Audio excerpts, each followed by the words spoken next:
Maayong adlaw kanatong tanan, mga kaigsuonan, mga Kristohanon.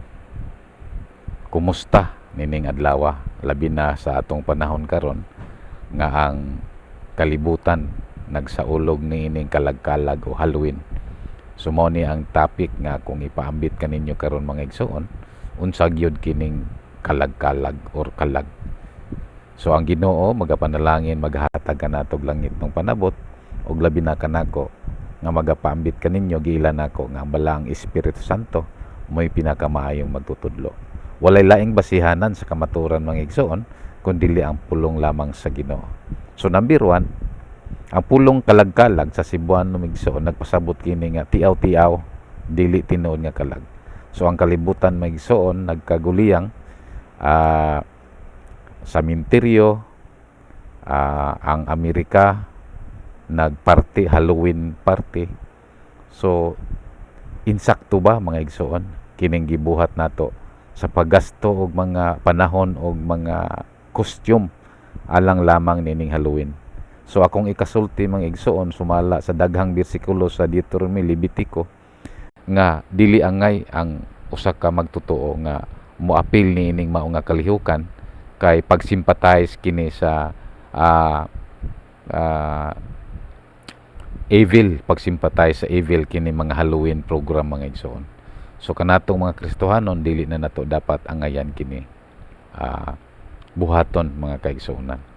So nining taknaa atong basahon mga igsoon ang Genesis 2:7.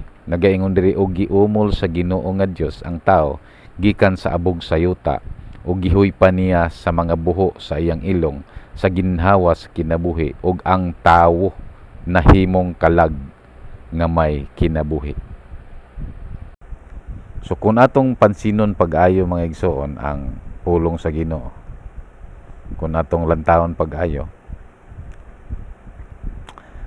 ang tawo giumol gikan sa abog sa yuta. So kung eksaminon nato ang mga chemical elements nga nasa yuta, dunay kung kumasayop kapin ong kulang 80 ka mga chemical elements nga naa sa yuta og eksakto nga naapod sa ato ang lawas. So walay duda og wala nay ladtugi nga ang lawas sa tao gikan gayod sa yuta sumala sa pulong sa Ginoo. Og ang ikaduhang bahin ni ini migsuon sa diyang nahuman og porma ang tawo, ang lawas sa tao, gihoypan sa Ginoo ang iyang ilong sa gininhawa sa kinabuhi, breath of life. Unya pag human niya huyop sa gininhawa sa kinabuhi, ang tao nahimong kalag nga may kinabuhi. So kung lantawon nato pag-aayo ang Biblia kining mao nga bersikulo, ang sentrong tao magsuon kining kalag. So tuluman siya lawas, gininhawa sa kinabuhi o espiritu o kining kalag.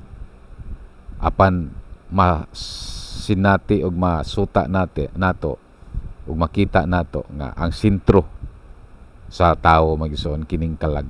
O klaro kay magsuon. So tanaw nato karon ang buhat 2:40. Ang buhat 2:40 nag-ingon diri og sa uban pang daghang mga pagpamulong nagpamatuod si Pedro kini migsuon. Nagpamatuod siya og nagtambag kanila sa pag-ingon, luwason ninyo ang inyong kaugalingon gikan ni ining kaliwatan nga baliko.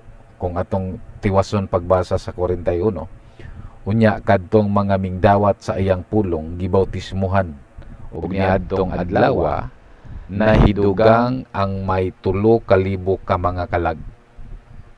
So diha sa daghang mga version migsuon akong gibasa, dunay mga version nga giwala na ning pulong kalag. Pero kung atong subayon sa duol nga hubad, no? Duol nga hubad gikan sa Hebrew, Greek, Aramaic, ang saktong hubad migsuon kini ni ang akong gihatag ninyo karon nga nahidugang ang 3,000 ka mga kalag. Mao na siya atong hisgutan karon mga kaigsuonan. So balikan nato mga igsoon ang 40. Dunay mga pagpamulong si Pedro niadtong panahon na human sa adlaw sa Pentecostes, nagpadayon siya sa pagwali sa mensahe sa kaluwasan. Og tingali atong masabot nga di gyud basta-basta ang pagwali ni Pedro dinhi, kay kung unahon-naon nimo ng pila ka libo mga igsoon unya, kung wa ko masayop, wa pag yung mga microphone ngadtong panahon na. Muna nga matud pa ni Pedro, luwason ninyo ang inyong kagulingon gikan niining kaliwatan nga baliko. So sa kaliwatan o community o society nato karon mga igsoon, atog yung nakita ang hiwi nga kahimtang. Mga viral sa social media, mga bastos, laway, ang mga misikat, katong mga nonsense nga mga presentation, mga fake news, mga bad news, maoy mo viral mga igsoon. So atong nakitaan karon nga nagpuyo ta ni ining hiwi o baliko nga kaliwatan mga igsoon. So ingon si Pedro, luwason nato atong kauglingon. Tungod kay mga igsoon, dili gyud nato kalikayan nga kusog ang bulog ang impluensya sa kalibutan. Kusog mga igsoon. Kung dili gyud ta karon magmatngon sa atong kinabuhi sa mga activity nga gipanghimo sa mga tawo ron, kung dili ta magmatngon igsoon, mapahamak ta. Mapahamak ta. So kung nagtuo kag dunay langit igsoon na impyerno, muna importante kaayo kining kaluwasan. Tungod kay dili ta modunar nining kalibutan na lumalabay lang ta mga igsoon. Dapat hatagan nato karong pagtagad ang kaluwasan mga igsoon. Muna nga pinaagi sa imuhang pagtagad mga kaigsunan, imong gilingkawas ang imong kaugalingon niining peligro nga padulungan sa tao, mao ang ikaduhang kamatayon dito sa impyerno. Muna nga magmatngon ta, ipalingkawas nato ang atong kaugalingon niining kaliwatan nga hiwi. Og matod pa sa 41, kadtong midawat sa iyang pulong gibautismuhan. So unsa may bot pasabot ni igsoon? Kinahanglan mga kaigsunan nga atong sutaon pag-ayo ang mga mensahe sa Ginoo ug atong patalinghugan pag-ayo ang mga magwali, ang nanagwali sa pulong sa Ginoo. Nga kung sa imong nakita o imong nabasa kamatauran kini dapat dawaton nato. Kung nakasabot ka karon sa pulong sa Ginoo, tungod kay ang Dios nahigugma kanimo igsoon kanatong tanan, nga tungod ni ana gihatag niya yang bugtong anak aron kung maminaw ta, mudawat ta, mutuo ta, magpabautismo ta, makabaton tag kaluwasan mga kaigsunan. Makabaton tag kaluwasan. Meaning to si atong gilikay ang atong kaugalingon gikan ni ining hiwi nga kaliwatan. Dayon kung imong mapansin, ug niadtong adlaw nahidugang ang may 3,000 ka mga kalag diha sa pundok sa mga magtotoo. Sa ato pa mga igsuon, kung atong sabton, diha sa imong palibot karon sa kagulingon nimong silingan paryente, mga kaliwatan, doon na pa'y mga kalag, mga kaigsuonan nga naglunang sa sala. Doon na pa'y daghang mga kalag, apil na ang imong banay paryente. Kung ugaling sila wala pa diha sa Ginoo, sila kauban pa karon diha sa kangit-ngit, mga kalag nga naas kangit-ngit mga igsuon. So kining angay natong hatagag pagtagad sa atong panahon karon, nga dapat ang tinuod nga mga Kristohanon dili lang pastor, hasta mga miyembro, doon na kay tahas, doon na kay obligasyon, doon na kay kaakuhan nga mangalag mga igsoon. Unsa man ning mangalag? Dili tong mga sa igsoon kay pitsa uno, magbinignit, magbudbud, magbiko, kay kalag-kalag. So dili na atong palawman ang pulong pagpangalag igsoon.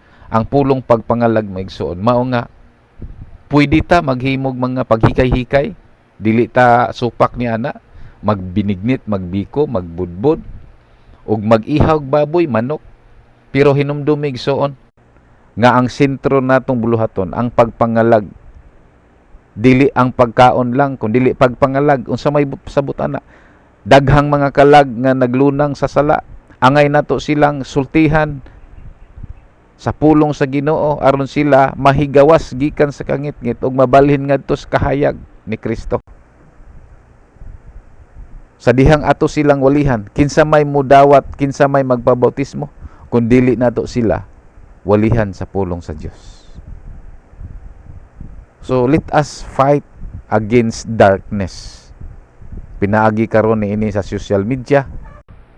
Dili man ako masulti, tanan dinhi ang mga pamaagi.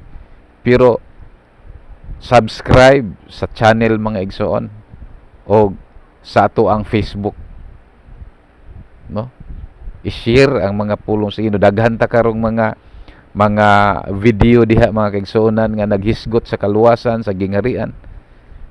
Subscribe, click the bell button, dayon i-share mga igsoon. Importante kaayo mao ni ang mga pamaagi sa tinuod nga pagpangalag, no? Kung doon na kay ikagasto ikahikay, imbitara ang imong mga silingan, imong paryente, mga estudyante nga nanguli, pagtapok-tapok mo sa balay ayha mangaon, magpaambit sa pulong sa Ginoo, magampo, magdaig sa Dios. Munay tinuod pagpangalag aron sila mahayagan sa pulong sa Ginoo og kining maong mga kalag mahidugang diha sa pundok sa mga magtotoo. Sumala sa buhat 2:41.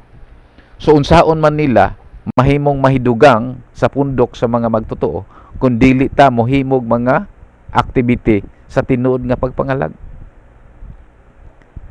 Wala sa minteryo mga kaigsuonan ang misyon nato, wala sa minteryo. Ang misyon nato kining mga kalag karon nga naas kangit-ngit. Kinahanglan sila makabati sa pulong sa Ginoo aron mabalhin sila gikan sa ngangit-ngit ngadto sa kahibulongang kahayag sa gingharian ni Kristo.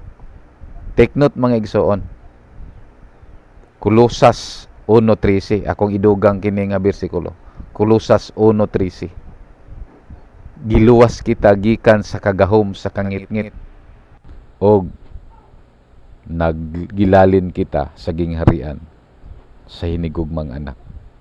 So ang tinuod nga mga luwas na ana sa gingharian sa atong Ginoong Hesukristo.